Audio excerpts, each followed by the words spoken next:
It's Pensacon week, and it is my honor to welcome voice acting legend. If you grew up in the 90s like I did, you heard his voice on Animaniacs, Teenage Mutant Ninja Turtles, and so many other shows that I'm sure we're going to get into. It's my honor to welcome Mr. Rob Paulsen to the show. Rob, how are you? Hello, Derek. I am broadcasting from high atop the water tower, and I can see you just beautifully from Burbank. I'm doing just great, man. Thanks for having me on.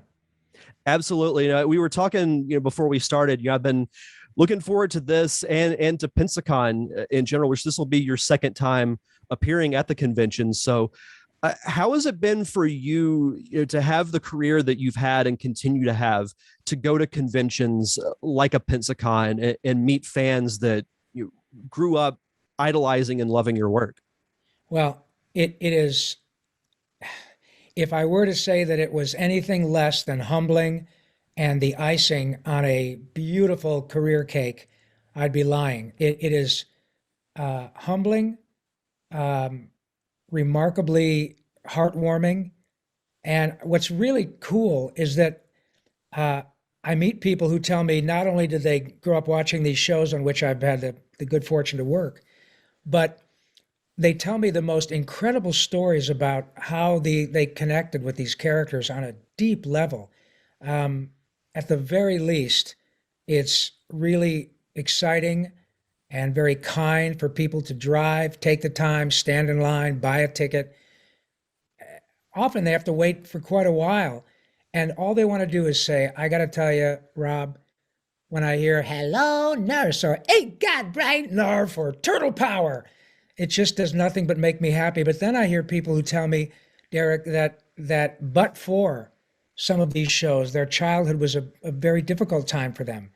And that the important things they remember were the joy created by some of these shows. And that is a compliment that is impossible for me to quantify. It's a remarkable way to move through life, and I'm incredibly fortunate.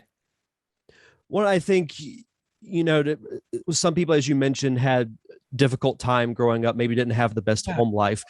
And in my case, I grew up an only child, so I had to find my own means of entertainment, and watching shows like Animaniacs, Ninja Turtles, so many great shows during that era were an escape. You Yeah. could just get lost for half an hour, and those memories really sit with you, and they go Okay. with you throughout your life. They really do. And I think it's same thing with me. When I was a kid and I used to watch Rocky and Bullwinkle and the Flintstones and Looney Tunes and the Wonderful World of Disney, when you're developing your sensibilities about what you find entertaining or what makes you feel good, those memories stay with you for a lifetime. And I have had grown men get tearful when they hear Raphael riffing because they they just find that Ninja Turtles was so influential to them from the ages of say 7 or 8 to 11 or 12 that now they bring their own kids who also love Ninja Turtles 25, 30 years later, and they hear me say, Shredder, you tin-faced geek, get back here and taste cold turtle steel.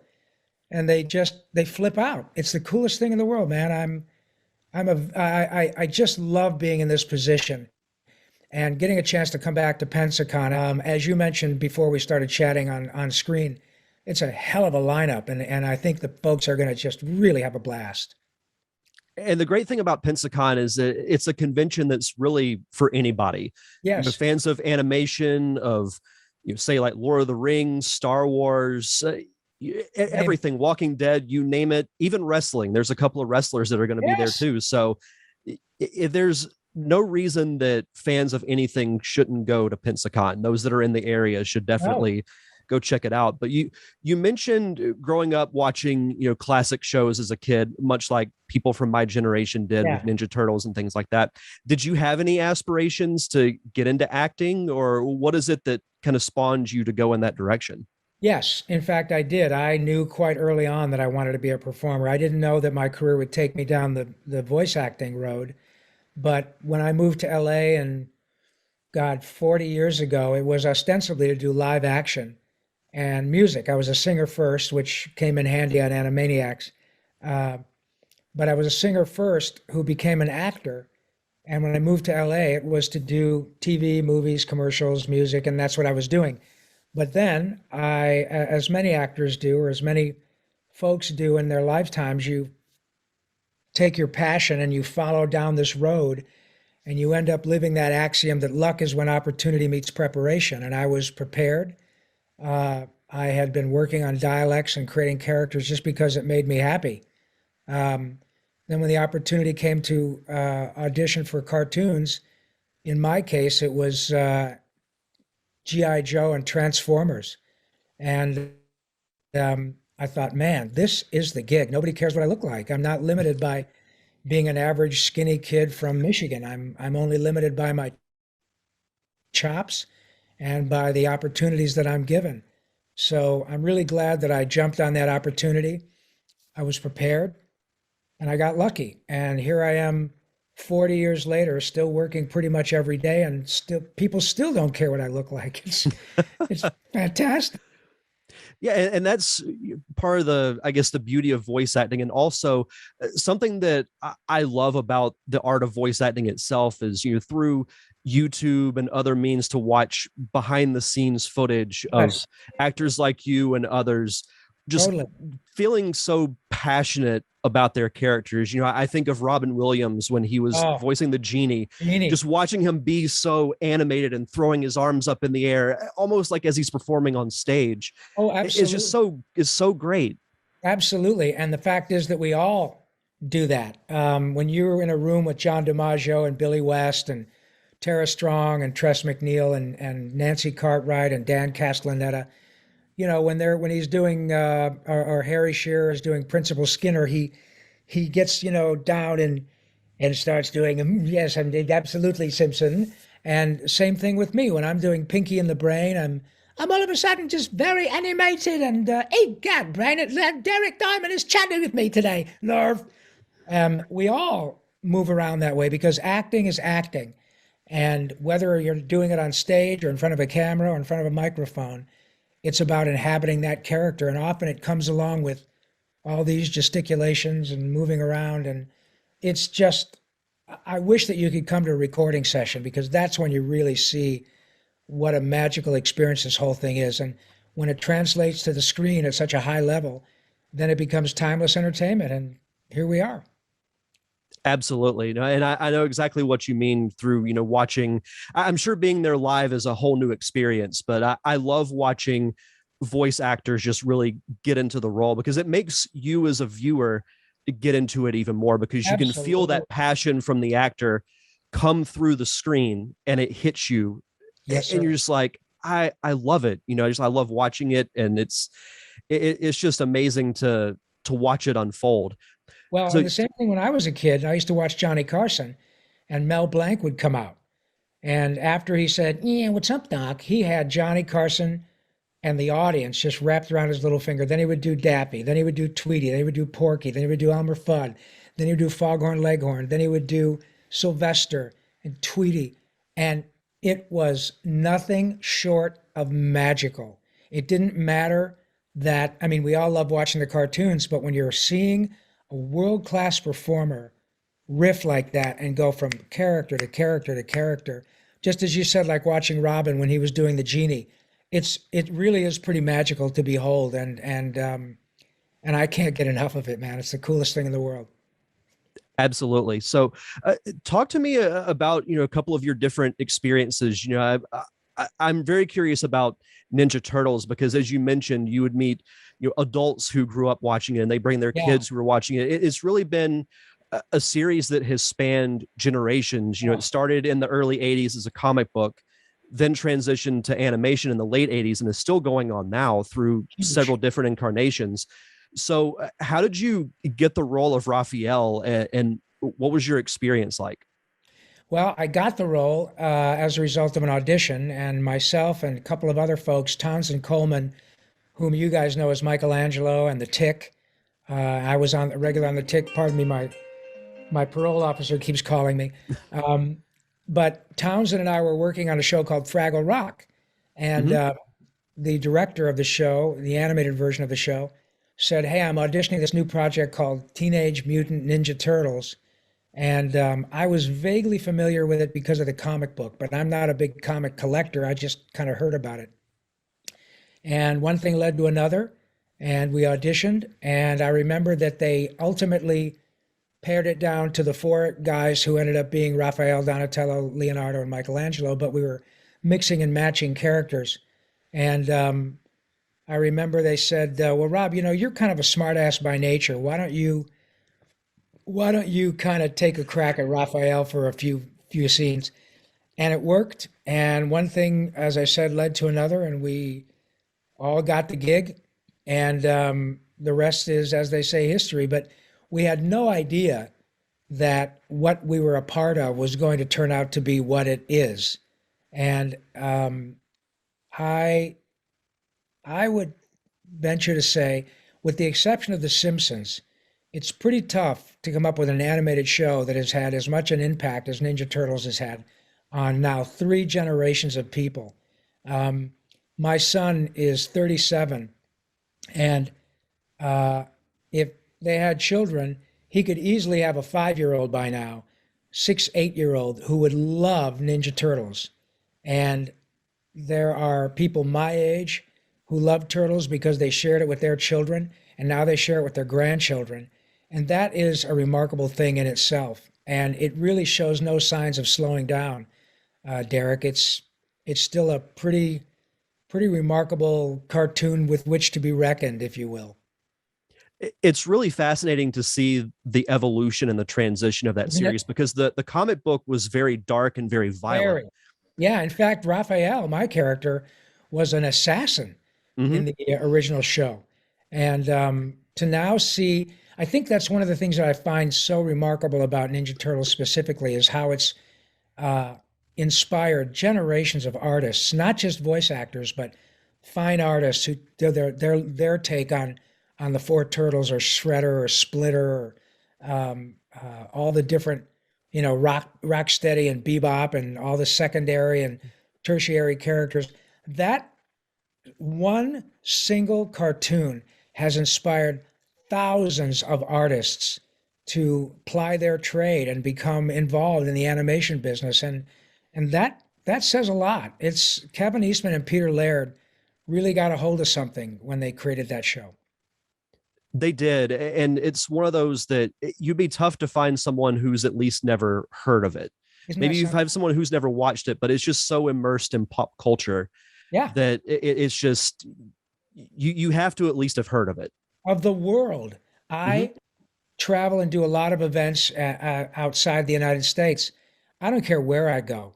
You can go to Finland, you can go to Russia, you can go to Syria, you can go to the obviously the Far East, anywhere on the European continent, obviously the UK, and I can make the argument that while I could go pretty much anywhere, and someone if I said Brad Pitt, they would say, "Oh yeah, Brad Pitt, he's a movie star." But I don't think it'd be a big stretch to say Teenage Mutant Ninja Turtles. And people would say Los Tortugas Ninjas, Cowabunga. It's that big a deal to, I would argue, millions of fans around the world. I'm dumbstruck by it. Yeah, it's insane to see that, like I have cousins that are, 6, 7, Yeah, and they're into Ninja Turtles. And I'm like, man, I'm starting to feel old now because I remember watching the original series back when tell me I about it. was that age. So Turtles, uh, turtles really do live a long time, as is evidenced by yours truly. so you've had the opportunity to voice a lot of iconic characters, as we mentioned, Raphael, Pinky from Pinky and the Brain, Animaniacs as well. Do you have a favorite role? The Eh, next one, because it means I'm working. that's Um, a great answer. Thank you. I am a blue collar worker in the Dream Factory and very grateful to be such. And so because I always make it clear when people are nice enough to give me the time that you're giving me, I don't draw them, I don't write them. I'm flattered that you're making a fuss over me and that people ask for my autograph and sometimes get a little tearful when they hear, "Hi Jimmy, it's me, Carl." People just love Carl Weezer and Yakko and Pinky and Dr. Scratch and Sniff and Raphael, and I was Donatello on the 2012 Nickelodeon version of Turtles, so I've been two Turtles. Um, but I don't draw them. I don't write them. I'm an integral part of the equation, but it takes a village, as they say, to make these characters come to life. So for me to pick one, I suppose if I had to pick one, I would probably have to go with either Pinky or Yakko, because when you get a chance to work with Steven Spielberg and you have a 40-piece orchestra for every half hour and world-class animation, and you're getting a chance to work at Warner Brothers and Amblin, it just doesn't get any better. But then how can I not include Raphael or Donatello or Carl Wieser? I had no idea how many people love that little knucklehead from Jimmy Neutron, but it's a lot. So that's why I say my favorite character is the next one, because as far as I'm concerned, I haven't done my best work yet, but I plan on working till they just kick me out of the studio. And so far, they've not done that. I don't think you'll ever have to worry about that. Thank you. So mentioning Animaniacs, it was brought back, recently after being off air since the 90s. What was your reaction when you were approached about an Animaniacs revival? Couldn't say quick fast enough. And it was Mr. Spielberg who decided to do it again. And it was also he who said, you know what, if we're going to do this, Tress MacNeille, who's Dot, Jess Harnell, Yakko, Maurice LaMarche, the Brain, and yours truly, who's Yakko and Pinky, we all still do it. He saw how we behave at different conventions and the people lining up to hear me sing United States, Canada, Mexico, Panama, Haiti, Jamaica, Peru. He's going, my God, these people still do it. And the audience loves it. We'd be crazy to recast. So I think it was very smart for him to bring us back. And we were all so grateful. And I'll be damned, it's a hit again. I don't think we've gotten one bad review. If we have, it's been certainly, I think, overshadowed by all the positive reviews. And so far, people watching Animaniacs and Pinky and the Brain on Hulu with the new batch love it just as much as the old ones. And now we have, just like with Ninja Turtles, 3 generations, people my age, people your age, and their children watching, good night, everybody, or, hey, God, Brain, I think so, but me and Pippi Longstocking, what would the children look like? Point. They eat it up, and it's thanks to Mr. Spielberg again. Well, I think especially with Animaniacs, you look back and watch the original version, look at the original version. Yeah. It's a show that I appreciate more now that I'm older, because I get a lot of the pop culture references and sure. little, I won't say little digs, but satires of things that were going on in the world. And so much has happened since the 90s that I thought it was perfect for Animaniacs to come back, because it's that show that I think will always have a voice, because there's always going to be something going on in the world the Animaniacs can make fun of. Well, you nailed it. And the fact that you were able to get pop cultural references as you became an adult is absolutely by design, Derek. That's exactly the edict that was handed down by Mr. Spielberg from the top, was to look, we're not going to make this just for kids. This is not about condescending to the audience. We're not Barney. We're not trying to be My Little Pony. Nothing wrong with those shows, but we're going to be Rocky and Bullwinkle. We're going to be the Flintstones. We're going to be Looney Tunes. And I remember watching Looney Tunes with my parents, or Rocky and Bullwinkle, my siblings and my parents, and they would laugh at things that we didn't get. And that was utterly by design. And the same thing happened with Animaniacs, and they got it right again. It's the same hip references that whether people get them now or 15 years from now is not the issue. The issue is making sure we get it right. And I think we have. So I took the bait. Good. Yeah. Absolutely. Took the hook, line, and sinker, baby. Exactly. But yeah, I remember hearing about the Animaniacs revival, and I thought it was the perfect time for it, and watched the first episode and was hooked. I think I watched several more after that. It's like next thing I knew, I'd watched all of them. So it was like, yeah. So it's a show that I hope sticks around for the foreseeable future, because as I said, it's a show that will always have something to say, and the characters are just so fun to watch, whether it's the Warner siblings or Pinky and the Brain. My fiance is a huge Pinky and the Brain fan when she was a kid. So good for her. She has excellent taste in men and in mice. She'll love that you said that. Good. So, talk to me about you recently wrote a memoir. Yes, So, tell me about what inspired you to want to write your memoir. And you also, a few years ago, had a battle with throat cancer. I did. Surprise. What is it they say? We make plans and God laughs.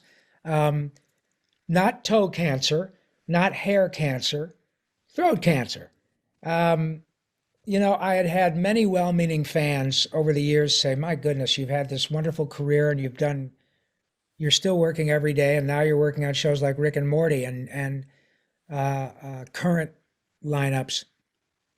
You should write a memoir." And I thought, as much as I was flattered by the suggestion that people would be interested in what I had to say, my first reaction generally was, look, the last thing the world needs is another celebrity memoir from a non-celebrity. And it's not false modesty. I'm good at my job, but I ought to be. Um, but as I said, it's the characters that are famous. However, once I had an experience with throat cancer and I got through it and I'm back working now, uh, I thought, now I've got something to say. And in addition to saying something and hopefully being entertaining, I might be able to be helpful. And so that was the inspiration and the impetus to write the memoir, was to be in a position now in which I could be helpful, where people could read my story and you and I can be chatting about it on your lovely show. And we never know when somebody's going to be watching or listening to this podcast and they will have a loved one who's been recently diagnosed with the same type of cancer I had, the same type of cancer that killed Eddie Van Halen, or that Michael Douglas had, or Jim Kelly, the former quarterback for the Buffalo Bills. Sadly, it's fairly ubiquitous. But we never know when people are going to be listening to this chat, and they'll say, "Hey, Uncle Bill, um, I know that all of us who love you are getting ready to cheer you on as you're fixing to go through this treatment, which is pretty brutal. It's tough for obvious reasons: mouth, throat, swallowing, eating. It's difficult, but it works." And we never know when somebody who has a loved one will listen to this and say, "You know what? You remember, Uncle Bill, when I was in high school and you were in college and you turned me on to Pinky and the Brain? Well, that guy had throat cancer. And now we're watching Pinky and the Brain again. And I was listening to Derek Diamond's podcast, and this guy is doing Pinky and the Brain again. Moreover, he's okay.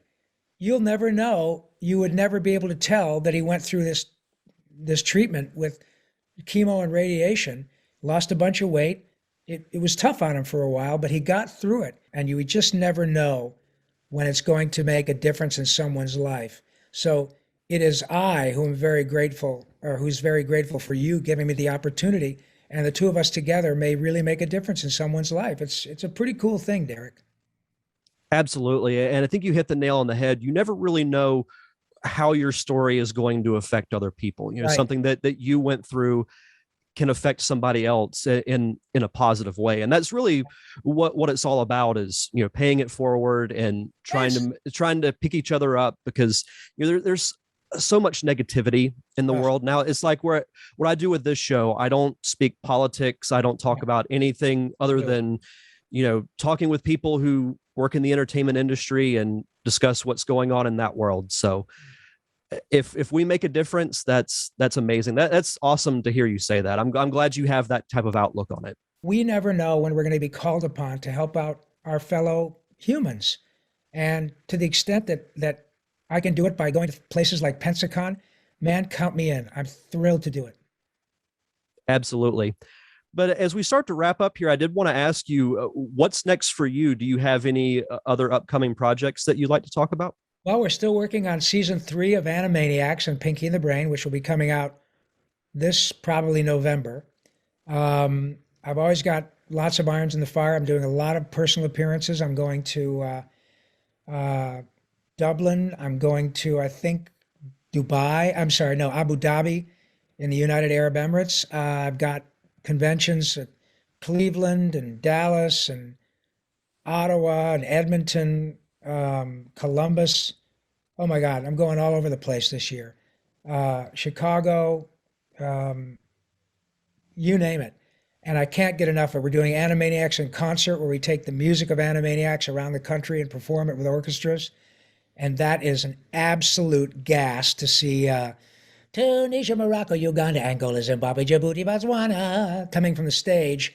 But all the music and the vocals are rather coming from a giant big screen, but all the music and vocals are coming live from the stage, and it's synced with the screen. It makes for a very sort of wonderful experience.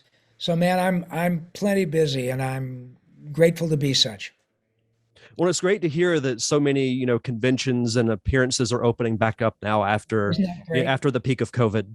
Yeah, in fact, Pensacon is my first one this year. I think the last one I had last year was in October, and I've had to cancel two or three at the end of last year and the beginning of this year, but things are starting to go like this with COVID. And I thought, man, as long as Pensacon is going to move forward and they're going to have me, I'm there. So I'm so looking forward to it.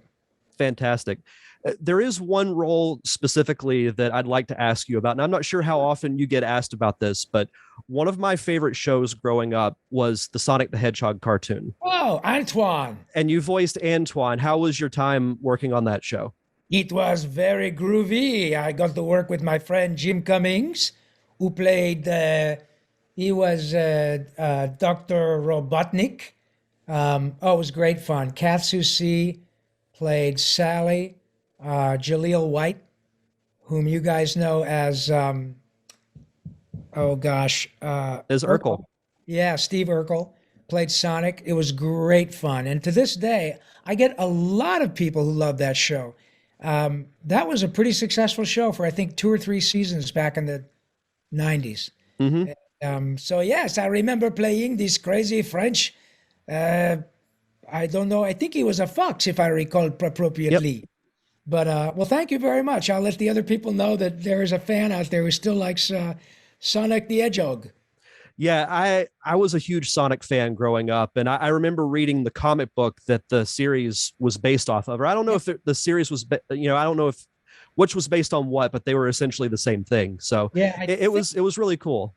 I think, well, the video game came first, and I think then the series happened, and probably the comic book was at about the same time. But oh, it was great fun. All of these shows are great fun because you get a chance to hang out with world-class talent who are the nicest bunch of people, and then you poke them with a stick and they start acting like turtles or mice or hedgehogs or what have you, and we just have a blast. Love it. Do you have a website or social media that you'd like to plug so the listeners can follow you? People can follow me on Twitter at Yakko Pinky, all one word, YAKKOPINKY, Narv, and at Yakko Pinky, lowercase. Rob underscore Paulsen, Paulsen, on Instagram. Rob Paulsen, voice actor, on Facebook. And Rob Paulsen 311, that's my birthday. Rob Paulsen 311 on TikTok. So follow me, and if you're in the panhandle of Florida, please, please, please come on down to Pensacon and say hi. We'll have a blast. Absolutely. And I always like to end the interviews with this.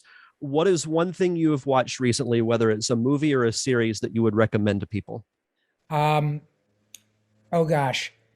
We were watching, I'm trying to think of, I know this, lots of people are watching it, but I'm really getting a kick out of The Gilded Age by Julian Fellows. It's the same gentleman who did Downton Abbey. It takes place in the United States at about the same time, and it's fascinating. Even if you like nothing but just watching the cartoon, the costumes, I should say, gorgeous. So check out The Gilded Age.